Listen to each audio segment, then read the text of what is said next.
As some of you probably know, football season when it comes to the college world is coming to a close. And so that means college basketball is getting ready to start. If you're familiar with college basketball, you may be familiar with Coach John Wooden, one of the most legendary, if not the most legendary college basketball coach there has ever been. He coached for about 30 years, and most of that time he spent coaching the teams at UCLA. His record is just outstanding. It's incredible.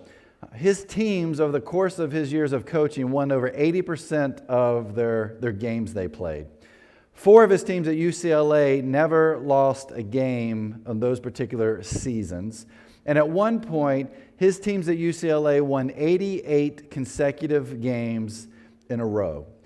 And then over the course of a 12-year span, his teams won 10 NCAA championships. I mean, again, arguably the best coach that there's ever been when it comes to college basketball. Now, imagine if you can, as being one of these recruits, you're one of the best players in the nation, and you come to UCLA, you go to that first practice, and you're thinking, I'm already a really good athlete. I know that this coach is going to just give me a couple of pointers, and I'm just going to excel. We're going to win championships. You know, there's all these big things, big vision that's happening here. Well, the very first practice, here's what would happen. Coach Wooden would walk into the locker room and he'd say these words, "Take off your shoes and socks. I'm going to show you the proper way to put them on." And so over the next few moments, Coach Wooden would talk to these elite athletes about the proper way to put on their socks and the proper way to put on their shoes. He would talk about their socks like, hey, you don't want any wrinkles in it. You don't want any gaps there. You want to make sure the heel of your foot is in the heel of the sock. You don't want any bumpy areas. And then when you're putting on your shoes, you want to make sure you tie them really, really tight. You don't want there to be any room between your feet and the shoe itself because you don't want it to rub, because if you do that, you're going to get blisters. And then he'd give them this lesson, and then he would walk out of the room and go out to the basketball court. Now, again, you're one of these new recruits. You're probably thinking, what have I got myself into, right? This guy is crazy. But they'd go on the court, and here were the words that Coach Wooden would say. Again, every single year, he'd say, that's your first lesson. You see, if there are wrinkles in your socks or your shoes aren't tied properly, you'll develop blisters. With blisters, you'll miss practice. If you miss practice, you don't play. And if you don't play, we cannot win. If you want to win championships, you must take care of the smallest of details. For many of us, or all of us, it's a brand new year, and you're probably thinking through goals and resolutions for 2022. You're probably thinking through relationships. You're probably thinking about your physical body, your mental health, spiritual well-being. And part of doing that is you look back at 2021 and you're like, well, this was the good, here's the bad, and there was definitely some ugly that happened. And so if you look back at 2021, you look into 2022 and say, well, I hope I can keep doing this good stuff. I really want to fix the bad, and I want to get rid of the ugly. And so we'll take the time then to set these goals, to put a plan in place, and to begin to work towards making these goals come true. But most of these goals and resolutions we set for ourselves, and if you think about it, they are huge. These are those big, hairy, audacious goals that we set up. And I mean, I think if we were honest with ourselves, sometimes they're just almost impossible to reach. And instead of giving ourselves grace as we work through reaching these big old goals, when we slip up, here's what we do. We just stop. Research actually shows that most people are done with their resolutions and goals for a new year by the second Friday of January. So if you make it to January 15th, you've been a success this year, all right? So work towards January the 15th. But we see these big things. We come up with these big ideas and these big plans. And we're like, I can do this.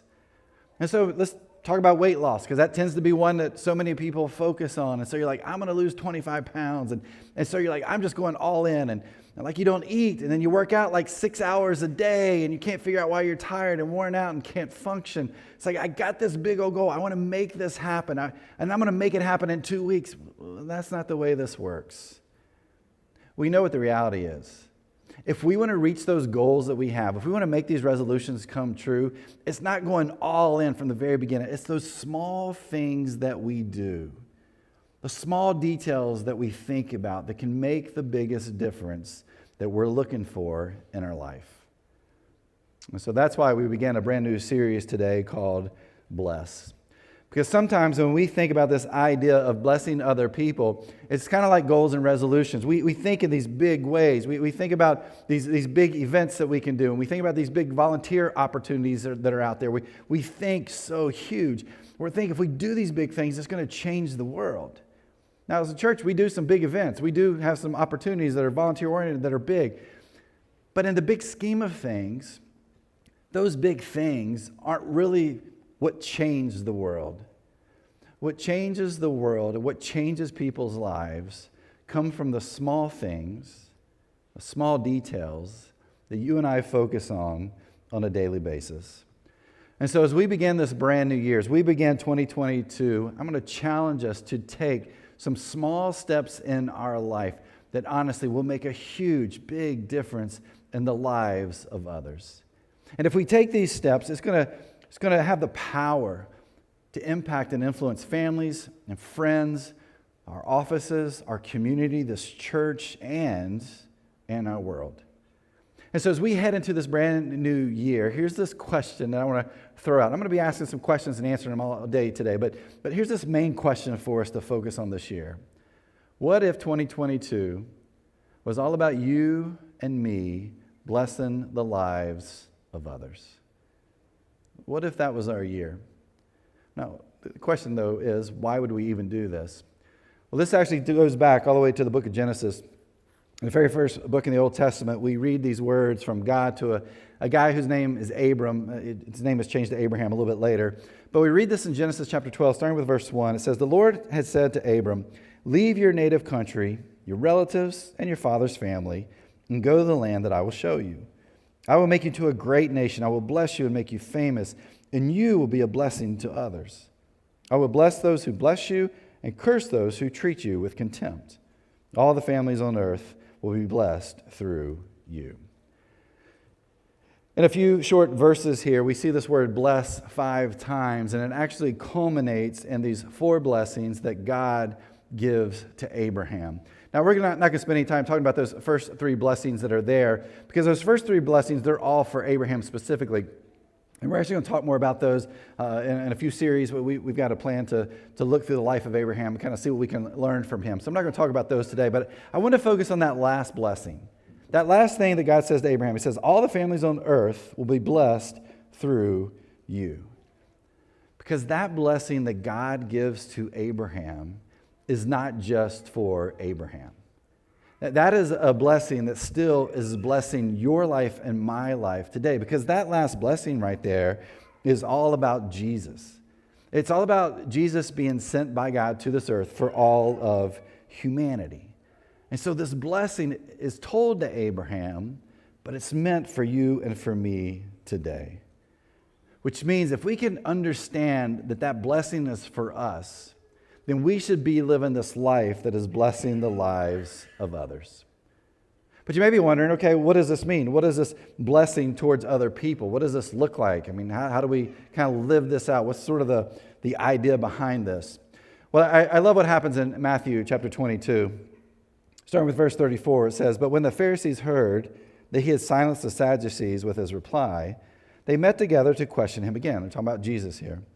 One of them, an expert in religious law, tried to trap him with this question, "Teacher, which is the most important commandment in the law of Moses?" You ever had one of those days where the questions, they just don't end? And if you got kids, you know exactly what I'm talking about, right? They ask so many questions that by the end of the day, they're asking questions that don't even make sense. They're just trying to get underneath your skin. They're just trying to make you upset. They're trying to bother you. Well, sometimes the questions we get aren't just these questions that don't make sense. Sometimes these questions that we get in life feel like someone's trying to shoot an arrow right through our heart. Here's Jesus who's having one of those days. These religious leaders, they're upset with his teachings. And so this particular day, they've been asking him all these really hard questions, and they're trying to trap him. They're trying to catch him in a lie. They're trying to find some reason to arrest him. They're trying to get him off the streets, because they know, hey, if we can get rid of Jesus, if we can get him away from people, then we can kind of get our lives back. We can get our lifestyle back. We can live the way that we've been living. But Jesus is causing some problems here. But I love the way that Jesus answers these guys because he answers with grace and humility and truth every single time. But they throw this trick question at him. They're like, Jesus, what's the most important commandment in Scripture? Look at verse 37. Jesus says, you must love the Lord your God with all your heart, all your soul, and all your mind. This is the first and greatest commandment. The second is equally important. Love your neighbor as yourself. The entire law and all the demands of the prophets are based on these two commandments. So we read those words there from Jesus, and in the church world, we've kind of condensed those, right? We've condensed them into love God and love people. Now, these aren't things and ideas and teachings Jesus comes up with on his own. These are teachings that have been part of the Jewish faith for centuries before Jesus came to earth. In fact, we find these statements of faith about the Jewish law in the books of Deuteronomy, where we find the love God piece, and the book of Leviticus, where we find the love people piece. By the way, if in 2022 your goal is to read through the Bible, do not start with Deuteronomy or Leviticus. You'll be done way before January 14th comes, all right? But that's what Jesus does. He pulls these two things that are so important to that faith and really gives us the centerpiece for what we know as Christianity today. He says, love God and love people. Now, if we think about those two statements, if we think about what Jesus says here in Matthew 22, really what he's getting to is that everything in our life is about one thing. It's about relationships. It's about the relationship we have with God, and it's about the relationship that we have with people. And I think sometimes we forget how important our relationships, specifically with people, how important they are. Because we forget that those relationships we have with people are really the most important assets that you and I have in our life. We think the stuff that we have are these assets that we can carry with us, and it's our bank account, and it's our income, and it's our house, and the things that are in it. But it's not. The most important asset you and I have in our life are the relationships that we have with others, and of course, with God. But if we're talking about these people relationships that we have, if you and I follow Jesus, we are now called to bless those relationships that we have with others. Maybe that's people in our home. Maybe that's people we work with in our neighborhoods, even here in this place, in this church. And so are we working to bless those relationships in our life? Because sometimes when we think about what Jesus says here, when he talks about loving God and loving people, we get focused on the emotion that's there. And that's just a part of it. See, loving people means that we are doing something. There's an action there. There's a purpose behind that love that we have. And so blessing others means we are fully loving them. And when we're fully loving someone and blessing them in their life, the outcome of that blessing that we share with them, is that they're taking their next steps towards Jesus. We see this happen throughout Jesus' life, where he blesses someone's life, and you see them take these next steps to follow him, and we see kind of the impact of that in their life. There's a great example of this in the book of Luke. In Luke chapter 5, starting with verse 1, it says, one day as Jesus was preaching on the shore of the Sea of Galilee, great crowds pressed in on him to listen to the word of God. He noticed 2 empty boats at the water's edge, for the fishermen had left them and were washing their nets. Here we have Jesus, and he's doing his thing. He's preaching, he's teaching. There's people there, and it seems like there's more and more people that are showing up, and they're getting into his personal space a little bit. And he's right there on the shoreline of the Sea of Galilee, and he's like, I don't really know where I'm going to go. And so there's these 2 empty boats that the fishermen have left there. And it's because the fishermen, they're out in the water. They're washing their nets. They just got back from a fishing job, fishing trip. They're cleaning their nets. They're repairing their equipment. They're cleaning their equipment. They're checking it. And they're getting ready to take their next trip to go out on the water and to go fishing again. But look at verse 3. Stepping into one of the boats, Jesus asked Simon, its owner, to push it out into the water. So he sat in the boat and taught the crowds from there. I love this part of the story because we don't have any mention of Jesus actually asking to do this. Like he just gets out and steps in one of those boats. It'd be kind of like you and I going down to Old Town Alexandria today, right there on the waterfront. Those really nice boats that are always there that don't seem to go anywhere. You know what I'm talking about? But it's like if you were just to go stand on one of them, which is not something that we recommend you do. But it's kind of that same idea. Jesus just kind of jumps on this boat, and one of those fishermen are there in the water. He's washing his nets. This guy named Simon, we know him better as Peter, and we find that out here a little bit later in the story. But Jesus is like, hey, dude, can you jump in the boat with me? Can you push it out from shore a little bit? Because I want to do a little bit extra teaching. Now, I wonder what Peter's thinking about this moment. Like, who is this dude? Why is he asking me this question? Well, what does he think he's doing getting in my boat without asking? I mean, I'm sure all these questions are going through Peter's head. Look at verse 4. When he had finished speaking, he said to Simon, now go out where it is deeper and let down your nets to catch some fish. Master, Simon replied, we worked hard all last night and didn't catch a thing. But if you say so, I'll let the nets down again. So Jesus finishes teaching, and he says to Peter, he's like, hey man, why don't we go out? Why don't we go a little bit deeper? Let's go fishing. And Simon's response, Peter's response is, we already did that. Like we fished all night and we didn't catch anything, which is probably very similar to some of our fishing experiences that we've had, right? You know, you go out for a few hours, you don't catch anything. It's terrible. But I find that there's a funny piece to this, because here's the carpenter who's telling this professional fisherman, hey, let's go out and let's catch some fish. What's interesting is that Peter doesn't fight back. Now, he does say, look, we've worked all night, we're really, really tired, but there's something about Jesus where Peter just can't say no. And maybe in his mind he's thinking, what have I got to lose? Or maybe in his mind he's thinking, let's go show this carpenter who's really boss. I mean, we know this is not a great time to be fishing. But for some reason, Peter follows Jesus' request. Look at verse 6.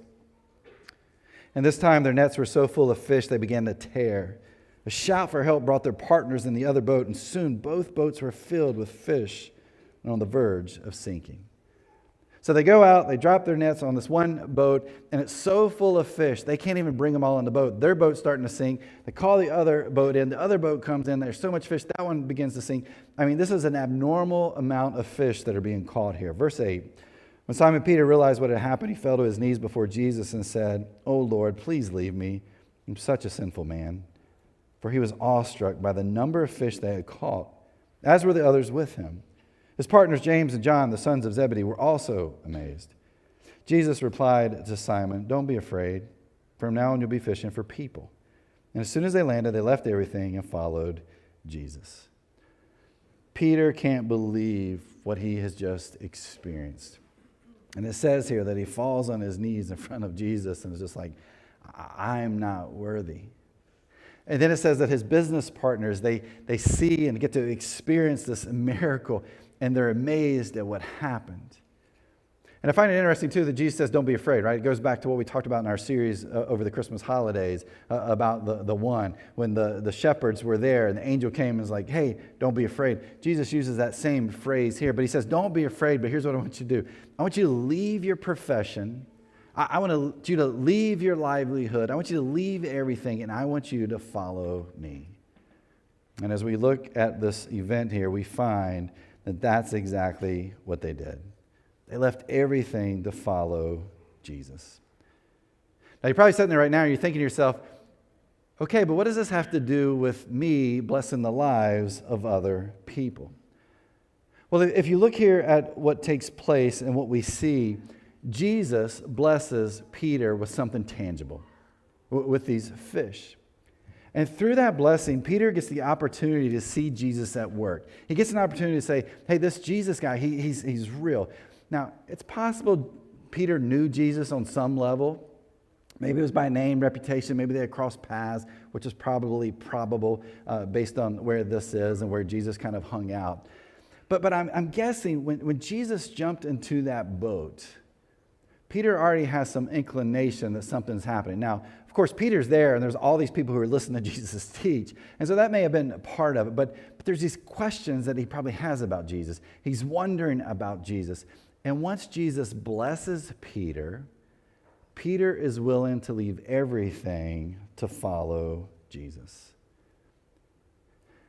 You ever had someone in your life that influenced you in such a way that it it changed you into the person you are today.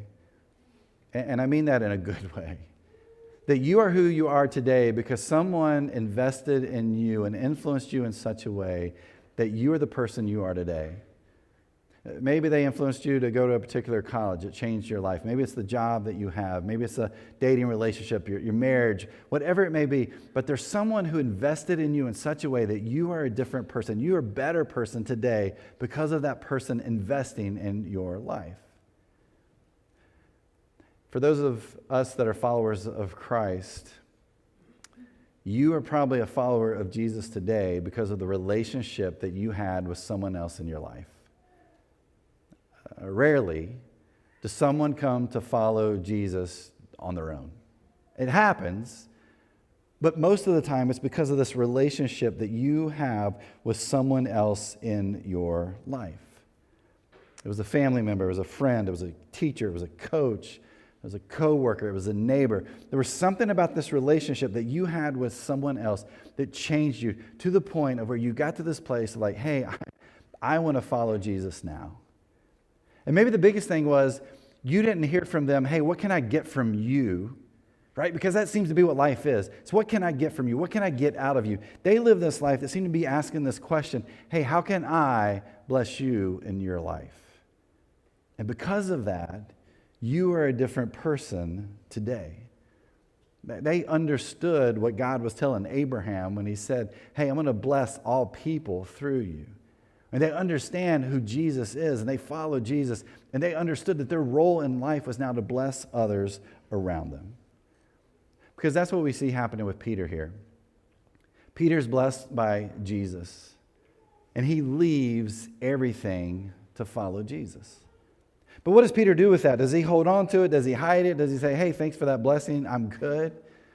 No, Peter then goes out into the world, and he blesses others.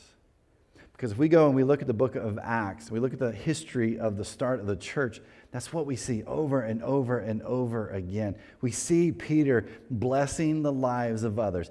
He only gets there because someone, Jesus, blessed his life too. And maybe if you and I are followers of Jesus, we're called to do the exact same thing. We're called to bless the lives of others. We're called to love people fully. We're called to help people take their next steps towards Jesus.